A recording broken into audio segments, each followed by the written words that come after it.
All right, so this week we are going through the history of fashion and through the different decades. So this is going to be from 1910 to 2010, and it's just going to tell you within each decade what was popular and what was fashionable at the time. So from 1910 to 1919, the trend was very feminine. It was hemlines were floor length and right above the ankle. It was very much so like a straight silhouette. Like they didn't really have the poofy dresses. It was very fluid lines. And then corsets were no longer in fashion in this time period, which is good because they were very hard for women to wear. The 1920s is when your flappers come into play. This is when like the Great Gatsby happens. Women were also granted the right to vote in the 20s, but the trend was very sporty and athletic, very short hairstyles. So for a long time, women kept their hair long because that's what men wanted them to do. In this era, they kind of cut it off. Silhouettes were straight lines and waist was lowered to the hips. So if you look down here where my mouse is, the waistline is way down here instead of where it was like up here at where this line is on her dress. And they use like very bold color combinations. So it wasn't like the dull colors you saw them wearing before. 1930s was once again still very feminine, but skirts came back into play.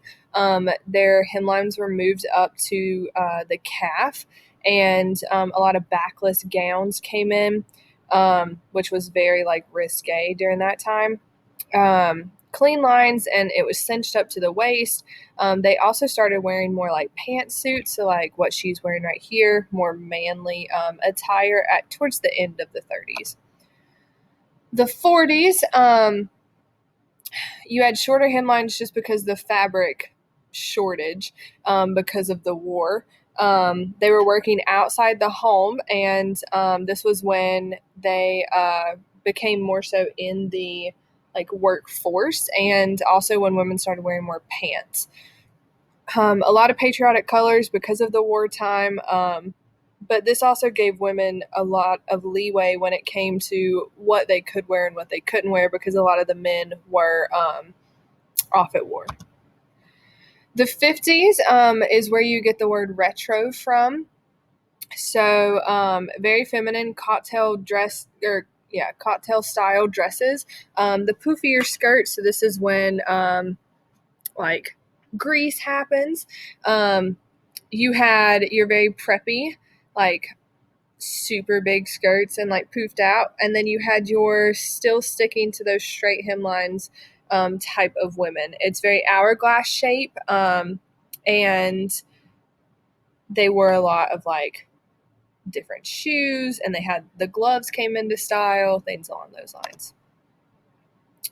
The 1960s is when pencil skirts came into play, and then towards the end, this is where you see a lot of hippie fashion, so the flared out sleeves and pants lines. And Jackie Kennedy was a major. So if you look at this pattern, this looks like Jackie Kennedy because a lot of her styles were pushed out into the housewife type feel, especially when John F. Kennedy was assassinated in 1963. Jackie was a super huge fashion leader during that time. And towards the end, like I said, it sparked hippie fashion, which comes into play in the 70s. You have the wider pants legs, you have the wider arms. Women could really wear whatever they wanted. This was when women started pushing more so to wear what they wanted: bell-bottom pants, platform shoes, wrap dresses, gaucho pants, all that stuff. So if you think about like your hippie fashions, the 70s, end of the 60s and the 70s is when those happen. So in the 80s becomes more of like a preppy type look or a workout type look. Pop music styles came into play. Cocktail dresses, acid wash jeans, retro fashion from the 50s comes back into play.